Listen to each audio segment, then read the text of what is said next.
G'day, it's Rowan from Offshore Design. A few years ago we bought this gaming console, which is an emulator. It's got thousands of old arcade retro games on it. It's good fun. Problem is it sits in the cupboard, so you've got to go and find a screen for it and plug it in. Nobody bothers. So I wanted to build a cabinet for it. So we're going to talk about the cabinet making process in this film and how we put all those components together.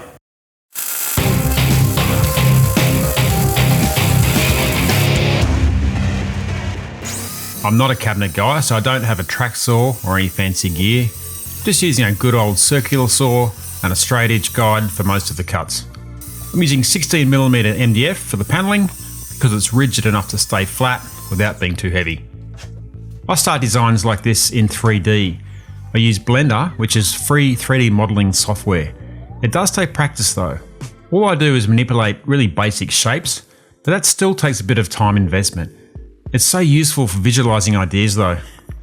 I'm aiming to keep the cabinet as shallow as possible so it doesn't stick out into the room too much. There's a term carpenters use, which is build to length. Building to length means, whenever possible, understand the most economical way to build something using standard material sizes. From 2400 by 1200mm sheets, work out my largest sides first, then I figure out the other shapes. I did tweak the other shapes a little bit to make them fit to length. To keep it simple, I'm also minimising angles. Everything is either 10 or 15 degrees. Simple maths and simple cuts. There's only one curve. I'm using my old high school compass to mark the tangents. I join the two sides with some spots of super glue so I can cut out the two shapes together without the sheet sliding around. I clamp down the guide rails for all cuts, even the small stop cuts. Then I'll use my Japanese pull saw to finish where the circular blade didn't make the corners. It's pretty easy material to file and sand, just try not to breathe it.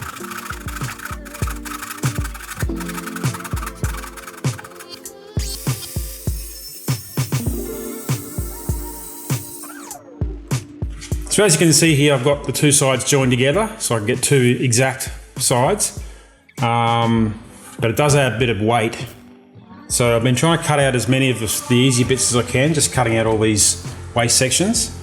The last bit to go now is the curve at the top. I used the bandsaw to cut the curve, which was a little awkward, but it turned out okay. I find my best cuts are from a continuous flow. If you can run the cut without stopping, you'll have less sanding to do later. And sanding ranks in my top 5 of things to avoid whenever and wherever possible. Not too bad. Definitely a bit of sanding required.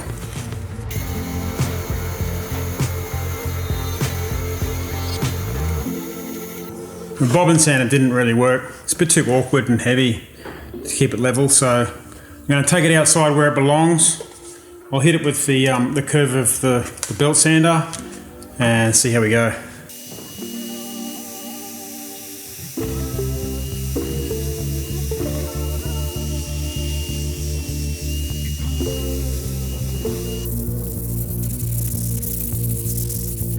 These glue points are on the inside, so any marks left will be hidden later.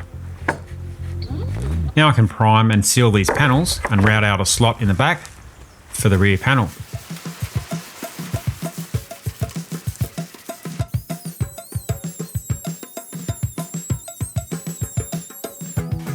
I'm gluing in some structural supports now at the top and centre, so I've got clamping points and an easy way to line everything up when gluing the main parts together.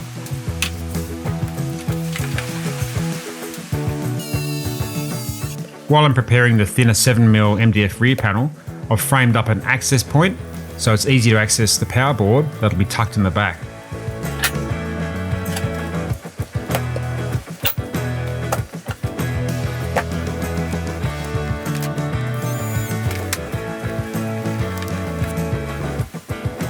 Now it's time to go from 2D to 3D and start the glue up.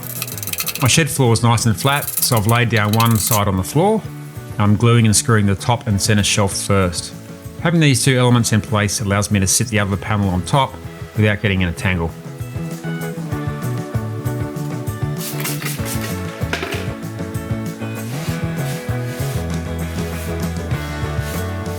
Once the glue's dry, I can flip it down face first to install the rear panel.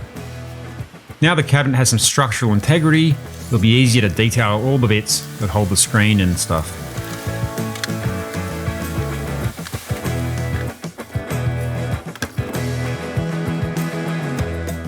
I'll be honest, many of the projects are highly planned for the first 50%. This is a perfect example. I knew what basic structure I needed, but when it comes to all the details for the electronics, I'm just figuring things out as I go.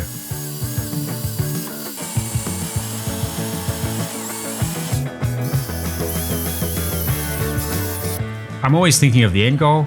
In this case, it's the ability to play games either standing or sitting on a bar stool. So we test the height and the angles, we test and fit and firm everything up as it goes.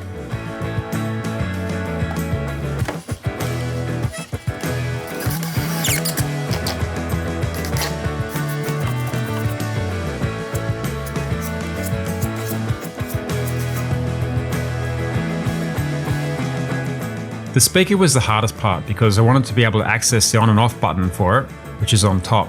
So we actually flipped it upside down, which was Cody's idea. I used a bit of epoxy to glue it in. First I gave the sides 2 coats of yellow, then I blended more yellow with red paint on the sides, masking off the edges. You have to work fast when blending paints to get a smooth mix before it starts drying.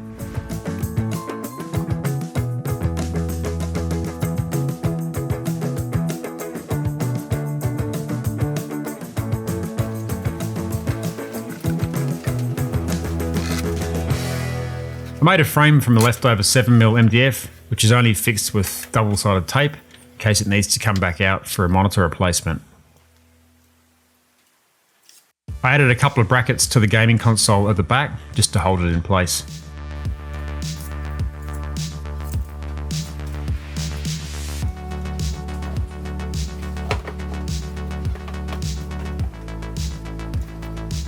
Mate was kind enough to print me some vinyl decals on his die-cut printer. I supplied him with the artwork, which I prepared using vector graphics. I'm sticking them over a couple of coats of water-based clear satin varnish.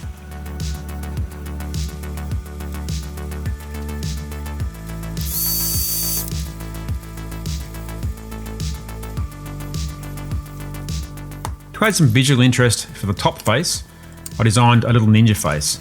From 2D graphics, I extruded the design in Blender to create 3D printable parts. This includes a little harness for 5mm LEDs.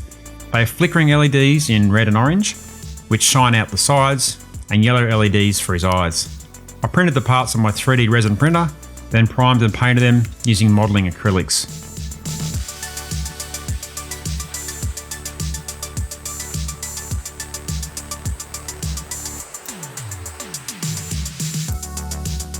The circuit is pretty basic, with a plug for the transformer, and I use liquid electrical tape to paint all the solder joints.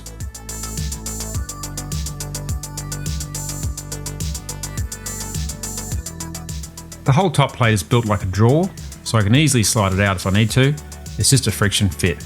My original plan was to make a lit stained glass panel using different resin colours and tints, but in the end I couldn't be bothered. Maybe one day.